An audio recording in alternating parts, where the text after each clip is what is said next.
Welcome to Community Pharmacy Nutrition Education 2. Thank you all so much for coming. I hope you didn't have a hard time finding this location, and I know traffic was probably rough, but thank you for being here. I'm glad to see everyone. So my name is Lydia.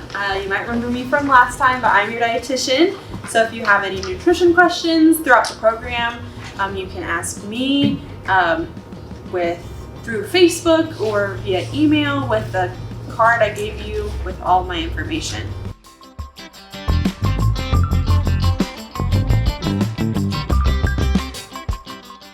Yeah, when you sleep, your body stops.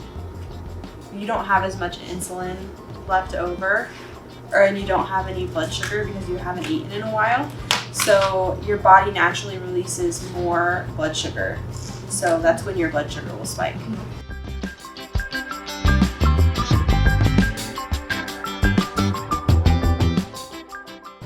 It's definitely different for everyone. Yeah. So I would say, are you having an evening snack or anything like that?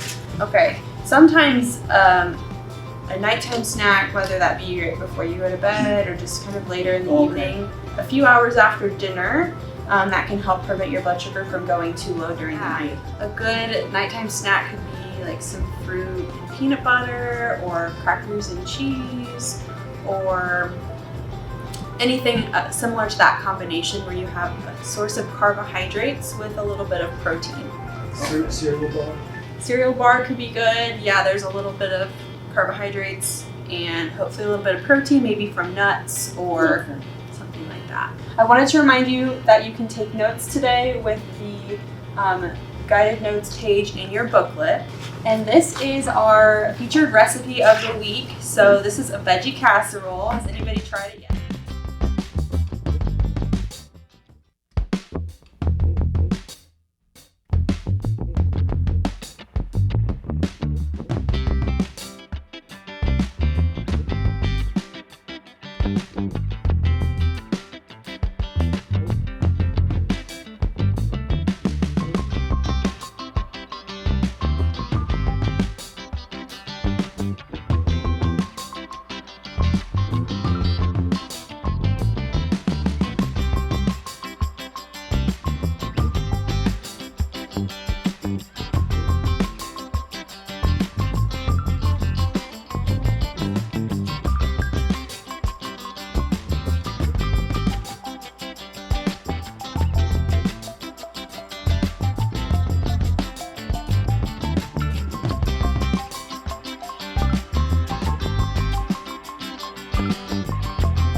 Okay, so today we have a few things that we want to make sure we get through.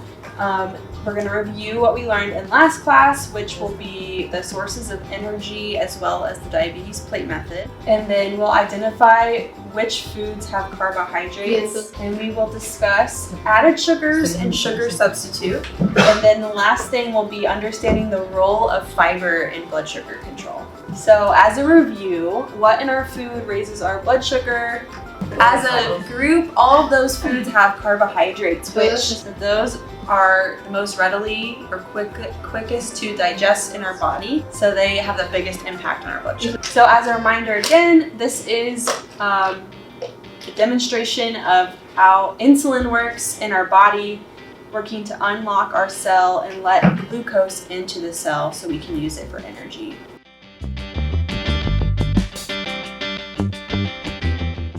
Yeah, if her blood sugar is not well controlled with her diet, lifestyle, her body has to work really hard to keep up. So she may have negative symptoms of super high blood sugar, or she may have symptoms of low blood sugar, and that can cause vision loss, nerve damage, problems with her heart and kidneys, and a lot more. Encouraging her to manage her blood sugar with her food, but also those medications is really important. Okay, so we will move on. So this is another reminder of the diabetes plate method and kind of how we should separate our plate to have more balance and to keep our blood sugar pretty consistent throughout the day. So as you can see, there's 3 food groups: carbohydrates, non-starchy vegetables, and protein foods. And those portions are important to help prevent our blood sugar from going too high, as well as to make sure we're getting the vitamins and minerals and protein that we need throughout the day to keep our bodies feeling their best. So I'm going to start. So we're going to dive more into the sources of carbohydrate. And as you saw in that slide earlier, it can come from a lot of different foods. We get carbohydrates from whole grains, fruits, starchy vegetables, dairy, beans and legumes, sweets and desserts, and sweetened beverages. And we can tell how many carbohydrates are in our foods by looking at the nutrition facts label. The total carbohydrates come from naturally occurring sugars, as well as added sugar and fiber. So they're all added together for the total.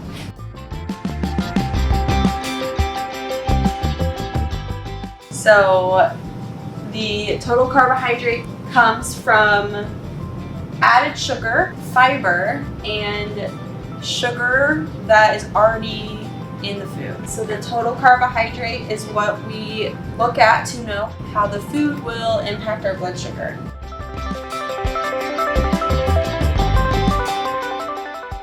A serving size is a portion that you might eat. Okay, and there are 8 servings. Okay. So you might eat 2 servings.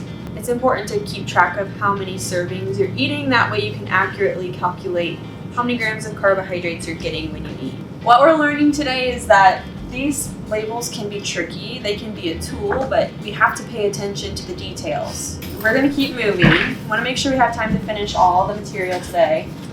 We'll keep talking about all of this. So just to remind you all of what might fit in each section or each food group. Whole grains could be brown rice, quinoa, whole grain bread, whole wheat pasta, whole wheat or corn tortillas, oatmeal, popcorn, and some breakfast cereals. There are a lot of different whole grain options. These whole grains have all the nutrients, including fiber and B vitamins. When we refine the grains, that takes the nutrients out. So we want to have at least half of our grains being whole grains from any of these options. So if we have like white bread or white pasta, we don't get as much fiber, and it can potentially spike our blood sugar a lot more than the whole wheat pasta or whole wheat bread. Fruits could include any fruit you could think of: berries, citrus, apples, dried fruit, frozen fruit, fresh fruit, or even fruit juice.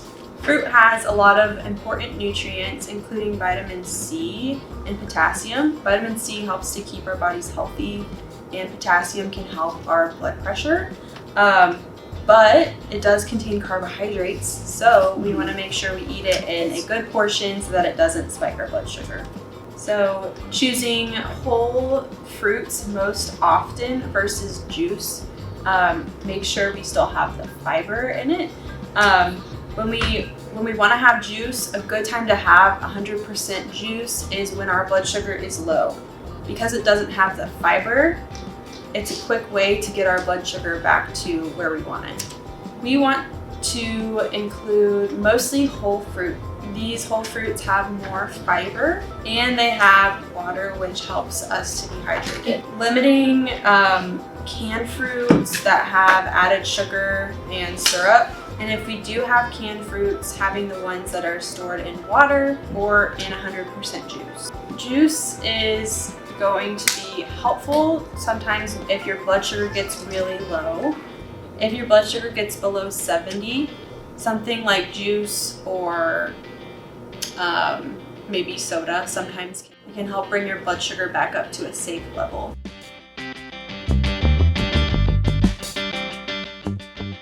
Exercise can help you bring your blood sugar back down. Getting in some water, so drinking water.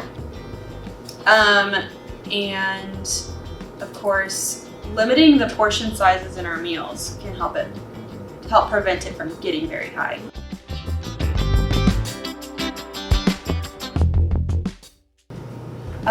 Different fruits have different amounts of carbohydrates, and they all have different amounts of fiber. All different types of fruits can impact our blood sugar differently, and just because one person had a good experience with one fruit doesn't mean everyone will have the same experience. So these starchy vegetables that we're talking about are things like potatoes, corn, some squash, plantains, and parsnips, and peas. Those all are examples of vegetables that have higher carbohydrates. So they are vegetables that we want to make sure we watch our portion sizes of. All of these vegetables are versatile, meaning we can use them in a lot of different ways, and that makes it hard to limit sometimes. But we still need to try to be aware of where they're used in different recipes and how much of them we're eating. The next group is dairy. So we get carbohydrates in the form of lactose from dairy. So milk has more lactose usually than yogurt, and cheese also has some lactose, but that amount varies depending on the type of cheese. Cheese isn't very high in carbohydrates, so that's why it's not included in this slide. Yogurt is higher in carbohydrates when there's added sugar and like fruits added to it.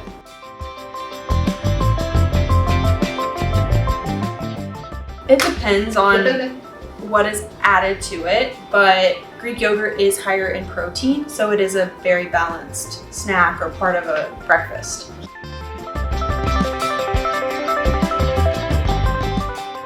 Soy milk is more comparable nutritionally to dairy. So it has vitamin D and calcium, which are good for our bones, and it is higher in protein than almond milk.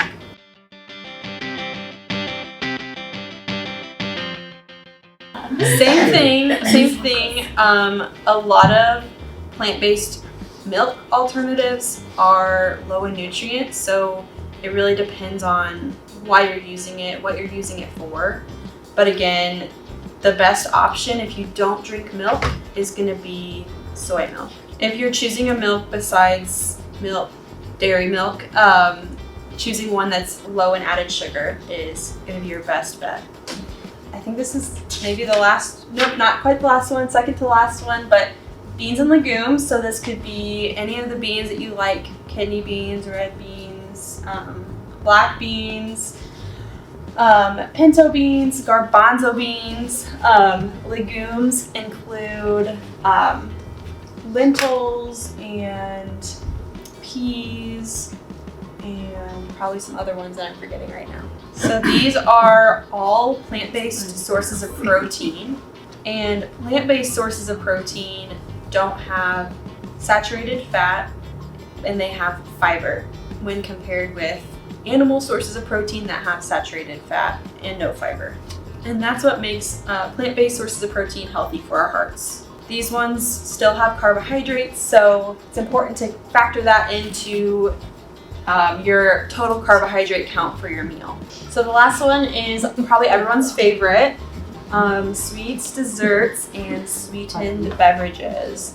But obviously the ones that come to mind, like all of your desserts, cookies, ice cream, cakes, things like that, fit into this category. But a lot of times we forget about drinks that have added sugar, which could be like whatever coffee you like to have in the morning, or sodas, even energy drinks, or like vitamin water or Gatorade that you might be drinking in the summer. Gatorade can have its place if you have a very active lifestyle or you are sweating a lot while you work. It can help you replace your electrolytes, but it is very high in sugar. And so if you're not active, you are likely not actually going to need that.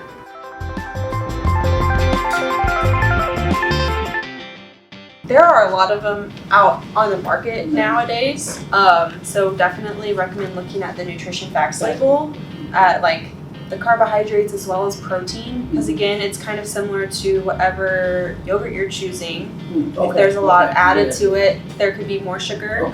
But if they're using a Greek yogurt to make it, it might be higher in protein. So check out the nutrition facts label because it tells you a lot. Next slide.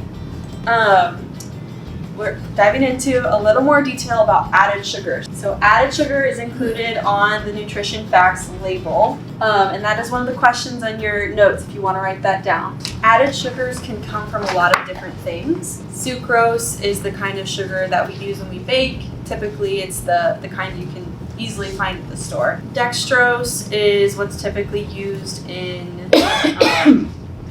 like to help you raise your low blood sugar because it's really quickly digested. Syrups like maple syrup, honey, agave, and other syrups that you might use to flavor your coffee at a coffee shop are all sources of added sugar.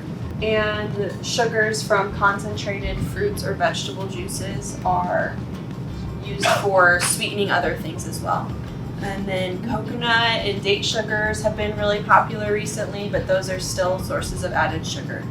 All of these different forms of sugar can impact your body differently. So again, using the food log to kind of keep track of that can be really helpful. And then sugar substitutes are a type of sugar or a type of sweetener that doesn't contain any calories or carbohydrates. So a lot of these are used to help sweeten foods without giving you a spike in blood sugar.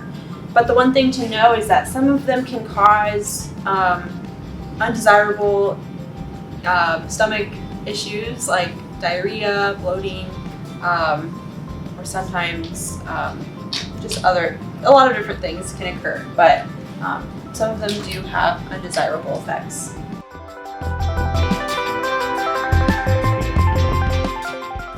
Even if you do decide that you want to have a little bit of sugar in your coffee, making sure that you have your coffee with some breakfast can really help balance out your blood sugar. I would just say be careful about like drinks at Starbucks like frappuccinos where you may not know how much sugar is in there. That can add up really fast, especially if we're getting like the bigger ones. So, but when we're making our coffee at home, we can keep track of how much we're adding, and something like stevia isn't going to spike your blood sugar. And if you feel okay with it, then it's probably okay. So the next thing we'll talk about is a little bit about fiber. So I know I've mentioned this a little bit throughout class today, but fiber is super important in helping us manage our blood sugar. Again, fiber can be found on the nutrition facts label, and everyone's fiber needs vary, but a good estimate is around 25 grams of fiber every day. So there are a couple different types of fiber, and both of them are important. Soluble fiber dissolves in water, and it can help you to control your blood sugar as well as it can help lower cholesterol. We get soluble fiber from fruits, vegetables, whole grains, legumes, oats, and seeds.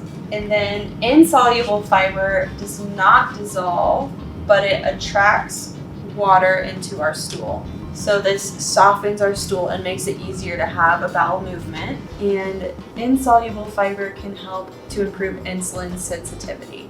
Your pancreas can keep up better with producing insulin when your blood sugar is high.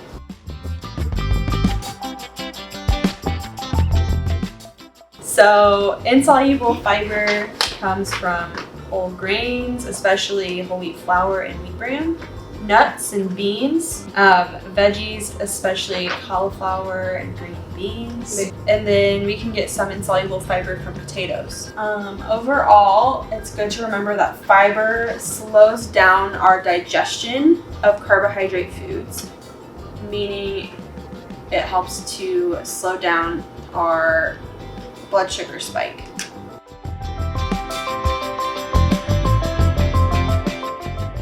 Yep, so the non-starchy vegetable section on the plate, the half of the plate, all of those vegetables are high in fiber. And those foods are also low in carbohydrates. Yes. And that's why it's so important that we try to fill half of our plate with those vegetables. This is just one last reminder to use your food log, because all of our foods have different nutrients, and our food logs can help us to become more informed about how all the different foods we eat impact our blood sugar and how we feel. You can find patterns in how the foods we eat relate to the numbers on your continuous glucose monitor, and doing that while you have the continuous glucose monitor can help you to then make better choices with your lifestyle and your nutrition after the program is over, so that you have better long-term success. There is a page in your booklet that can help you to think of ways to manage your blood sugar beyond just the food you eat. So it's important to work on better sleep, stress management, getting in more exercise, because all those things can impact our blood sugar as well.